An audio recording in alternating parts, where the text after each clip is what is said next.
Hey, welcome back. It's Jennifer Lee on KOMA, and back here is Noble McIntyre Law. Thanks for having me again. Thank you. You were back. You had a big time in Disney World. Disney World last week. So the reason that trip happened is my daughter, I have 3 daughters, the youngest one turned 21 on July the 8th, and all of my daughters were given a 21st birthday trip to do whatever they wanted. So we had this great trip planned for her for July the 8th. And then on July 9th, I had open heart quadruple bypass surgery. And so we knew I was going to need that surgery because I'd gone down in my office a couple weeks prior, so the trip got canceled. So this was the makeup trip. So we flew out to Disney, and we spent a couple days at Disney World.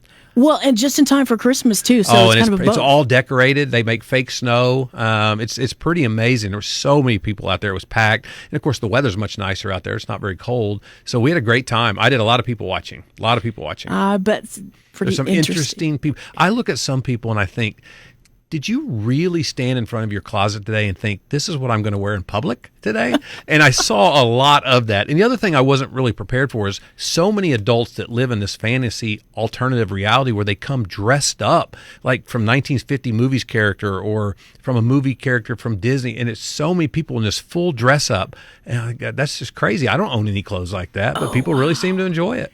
And the guys wore hats. Yep.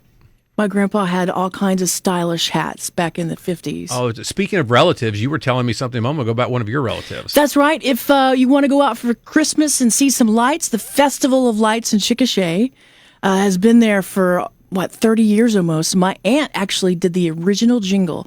Diane Robinson, when she lived in Chickasha. She lives in Phoenix now, but she did the original jingle for the Festival of Light. And everybody went there. My grandpa, he did security because he was part of the Kiwanis when it first started. And there are lights there at Shannon Springs Park that you have to see if you haven't seen. You have like 1,000 buttons in front of you. Is there anyone you can push that plays your aunt's original jingle? Yes, I could probably try to find it. Do that. Let's play, since your aunt did it and everybody knows about those lights, you should play your aunt's original jingle on the air. I will do that.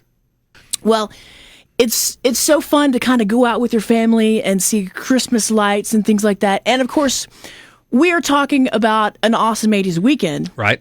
And if you have time to sit down with your family and watch Christmas movies, what's your favorite Christmas movie? You know, the Christmas Story, obviously, where he's told that he's going to shoot out his eye with the Red Ryder BB gun, and you've got the leg lamp. I watch that movie every single year. But I also watch the Peanuts movie that comes out every year that we all watched as a little kid when it talks about Christmas, and that's the one that I watched all the time, too. So probably the Peanuts one and then the Christmas Story. What about Christmas you? Story. Same thing with a Christmas Story.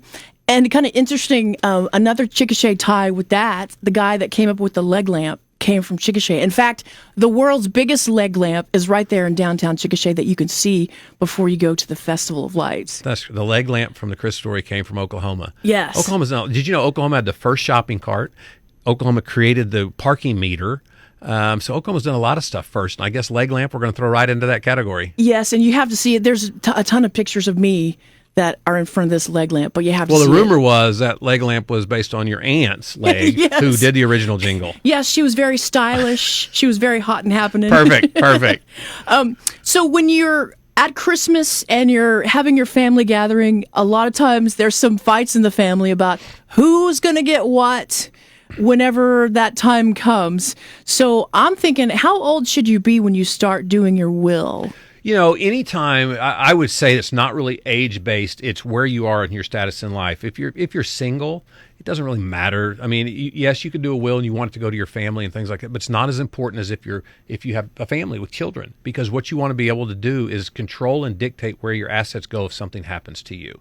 And it's important because let's say you're married and you have 2 or 3 young children or even 1 young child, and you want to protect those children, and unfortunately you pass away at a young age, 35, 36, whatever it is, your spouse is likely to remarry. And you want to make sure that the wealth that you created that time obviously goes to your spouse. You loved your spouse. That's why you're married to them. But that also it's protected for your children. Because sometimes you'll get in a second marriage and now all of a sudden, if something happens in that marriage, the second spouse may make a claim to part of the money and wealth you created that you would prefer to go to your children. And so it's important when you start having a family to put into play how that money should be dictated, where it should go in the event of your untimely death. So you should do it if you have very much wealth at all and you have much to do. But if you have a family, you need to be looking at your estate planning. Okay.